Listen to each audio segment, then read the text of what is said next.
Hello everyone and welcome back to the channel. So हमारी series जो है thermochemistry की वही चल रही है, तो उसी का एक और क्वेश्चन देखो।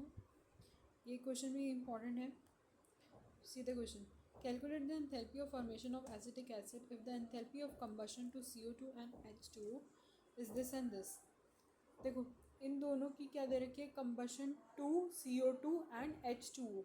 आपको कंबाइन, अब इस क्वेश्चन में क्या होता है, एक्चुअली हमें लैंग्वेज प्रॉब्लम रहती है।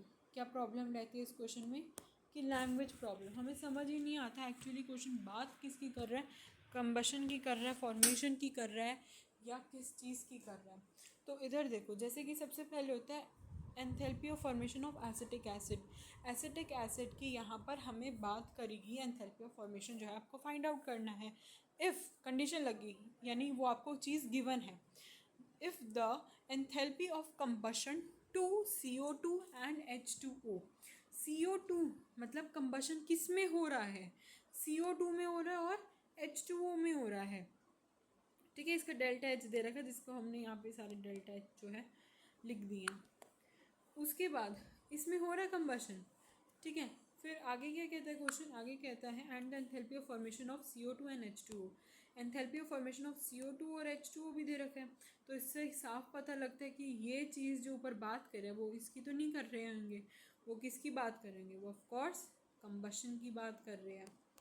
ठीक है, और कंबशन की बात करें तभी एक दिए हुए और रिस्पेक्टिवली भी दे रखे हैं एंथैल्पी ऑफ फॉर्मेशन, यानी ये किसका है और एक इसका। ऑलराइट, बस इसमें लैंग्वेज की प्रॉब्लम, अदरवाइज सब सेम है जो अभी तक हम सारे क्वेश्चन करते आ रहे हैं। अब आपको क्या करना है, बैलेंसिंग। बैलेंसिंग सीख लो इसकी। बैलेंसिंग कैसे करेंगे, आपको यहाँ पे क्या निकालना है, enthalpy of acetic acid. Acetic acid की एंथैल्पी निकालनी है। तो 2 कार्बन है आपके पास, 2 कार्बन सेम साइड मल्टीप्लाई 2 से। अब ये 2 हाइड्रोजन इससे कर दो। ऑक्सीजन देखो, ऑक्सीजन यहाँ पे कितने थे, 2 थे, तो यहाँ पे हमने 2 ही रहने दिए।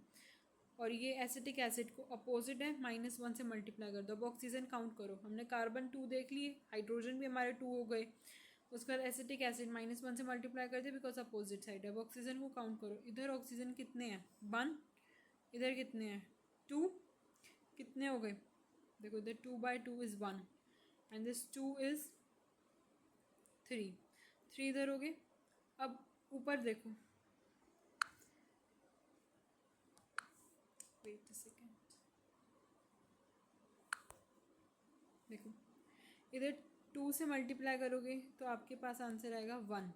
कितना आएगा, 1। और इधर किया तो आपके पास कितना आया, 2। टोटल कितने थे, 3। और इधर देखा तो कितना आया, -2 आया।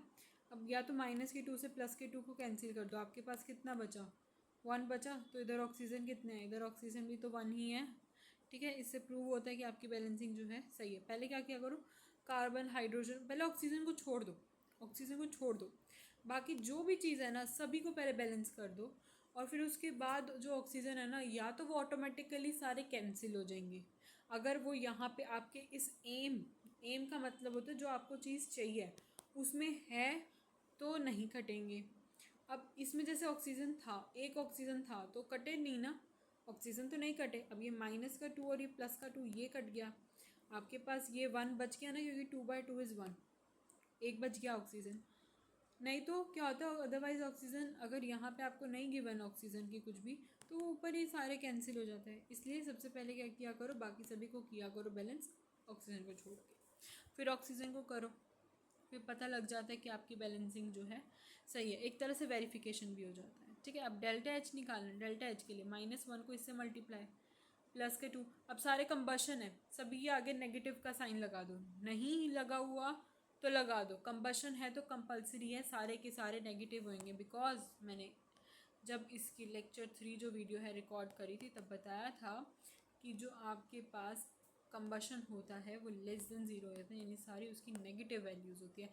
उस टाइम पे क्या होता है, रिलीज़ होती है क्या, हीट एनर्जी उस टाइम पे रिलीज़ होती है। अब आपने सब चीज़ें वैल्यूज़ जो है उनकी पुट करनी है। 1 को इससे मल्टीप्लाई, 2 को इससे और +2 को इससे। जब आप मल्टीप्लाई करोगे आपके पास आंसर आ जाएगा। ऑलराइट।